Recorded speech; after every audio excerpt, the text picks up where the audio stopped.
Semua orang pun tahu kalau kau itu milikku. Kini di pelaminan kau dengan yang lain.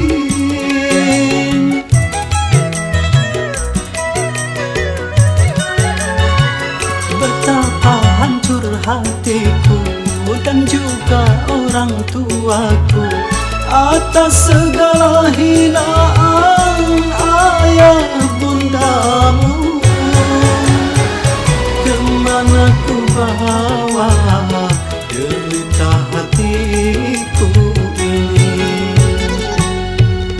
Sejuta rasa kecewa di dada setelah ku dengar ayahmu bicara. Cincin tunangan